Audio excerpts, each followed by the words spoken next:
C'est l'été, aujourd'hui, magnifique journée, ciel bleu, il fait chaud. Plusieurs d'entre vous font peut-être du jardinage, vous faites pousser des poivrons, quelques tomates.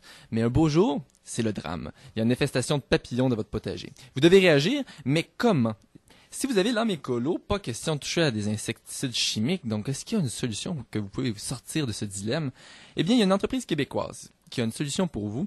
D'ailleurs, je l'ai rencontré, un entomologiste qui travaille pour cette compagnie-là. Il se nomme Benoît Gascon, il travaille à Anatis Bioprotection.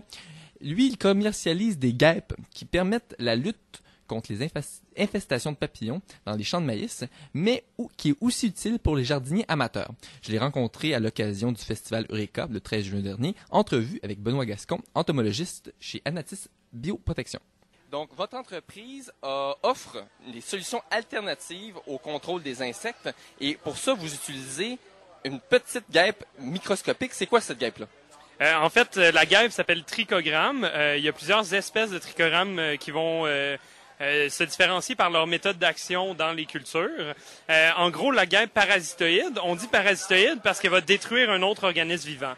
Son mode d'action à la guêpe parasitoïde, c'est qu'elle va rechercher dans un champ de maïs, entre autres, un œuf de papillon qui est ravageur du maïs, ici la pyrale du maïs, et va pondre sa larve à l'intérieur de l'œuf. Et ainsi, c'est une larve de guêpe qui va se former à l'intérieur de l'œuf, plutôt qu'une larve de papillon qui va nuire au champ de maïs comme tel.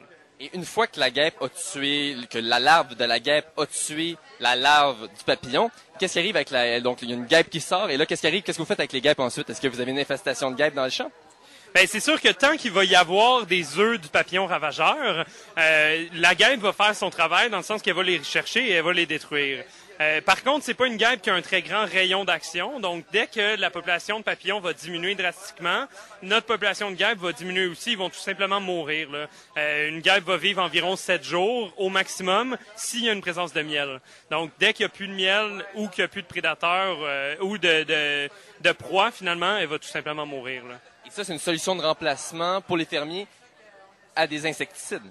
C'est exactement ça. Tous les insecticides en ce moment qui sont utilisés, les insecticides chimiques dans le maïs, vont être absorbés par le plant de maïs au complet et vont se loger dans l'épi pour détruire la larve et non l'œuf. Donc nous, on vient agir vraiment plus tôt dans le cycle du ravageur et on détruit l'œuf comme ça. Et ça évite justement la contamination du maïs avec des produits insecticides qui pourraient se transmettre aux consommateurs. Exactement. C'est surtout pour cibler dans les champs de maïs sucrés. Le maïs à vache qu'on utilise pour nourrir le bétail est tout déjà transformé génétiquement pour posséder à l'intérieur un insecticide. Est-ce que cette guêpe parasitoïde-là est utilisée présentement dans les champs de maïs au Québec? Oui, tout à fait. Tout à fait. On est déjà distribué chez beaucoup de producteurs de champs de maïs sucrés. Maintenant, on a développé le produit pour le domicile aussi. Donc, on a un produit qui est disponible dans les centres jardins et dans les RONA sous la bannière Éco maintenant. Pour le contrôle des pommiers pour les jardiniers là, à domicile. Donc, un jardinier amateur qui se retrouverait avec une infestation de n'importe quelle sorte de papillon pourrait utiliser votre produit pour justement éradiquer l'infestation. Exactement. Dans le fond, quelqu'un qui a des problèmes avec la carpocaps dans son pommier ou d'autres insectes de papillons qui vont tout simplement se nourrir des feuilles ou des fruits et légumes. Cette guêpe-là est non spécifique.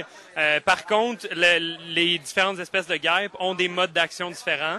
On a des guêpes qui sont plus spécialisées dans la recherche de papillons dans les arbres, puis on a des guêpes qui sont plus spécialisées pour la recherche de papillons dans les cultures basses, là, donc les poivrons, les piments, les tomates et autres. Parlons un peu de la guêpe. C'est quoi cette guêpe-là? À l'œil nu, ça ressemble vraiment à des petits points. C'est vraiment beaucoup plus petit qu'une fourmi. Donc, parle-moi un peu de la guêpe. Oui, le trichogramme est une guêpe vraiment microscopique avec 2 petits yeux rouges. C'est une guêpe qui est ailée, mais c'est pas son mode de déplacement principal. Elle va plutôt se déplacer en marchant. C'est une guêpe, comme on disait, qui est très petite, à peu près comme une tête d'épingle ou même là encore plus petit. Si on n'a pas une grande densité comme j'ai ici, comme vous pouvez voir dans la boîte, on la verra pas à l'œil nu là, dans un champ ou dans un champ de maïs ou quoi que ce soit. Donc c'est ça, c'est une guêpe, celle-là ici qui est asiatique. Donc c'est ça, c'est un procédé qui existe depuis longtemps en Europe de l'Est ou en Asie. Où c'était beaucoup moins cher d'avoir une main-d'œuvre qui s'occupait d'insectes plutôt que d'utiliser des produits chimiques qui sont des dérivés du pétrole. Puis cette guêpe-là, importée d'Asie, est-ce qu'il y a des chances qu'elle se reproduise au Québec puis qu'elle se lâche dans la nature? C'est quand même qu'elle soit justement un contaminant pour les autres insectes au Québec? Ben, c'est sûr que c'est une guêpe qu'on introduit, donc à ce moment-là, il y a beaucoup d'étapes à franchir avant d'introduire un insecte qui vient d'un autre pays. On a déjà eu des problèmes avec la coccinelle asiatique, par exemple.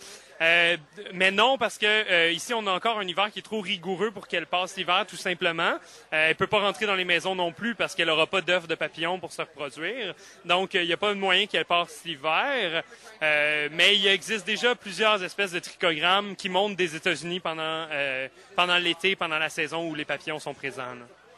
C'est quoi la prochaine étape pour votre entreprise? Viser d'autres insectes que les papillons?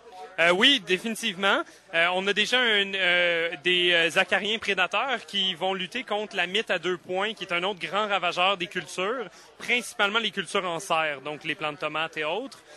Ensuite de ça, on est en train d'essayer une homologation pour un produit microbiologique qui est un champignon de contact qui va agir sur une multitude d'insectes là, et qui va faire... on dit qu'il va faire devenir un camembert les insectes parce qu'ils vont vraiment moisir de façon blanchâtre. Puis c'est un des grands projets là, pour notre entreprise. Vous venez d'entendre une entrevue que j'ai menée avec l'entomologiste Benoît Gascon d'Anatis Bioprotection. C'est une entrevue réalisée dans le cadre du Festival Eureka le 13 juin dernier.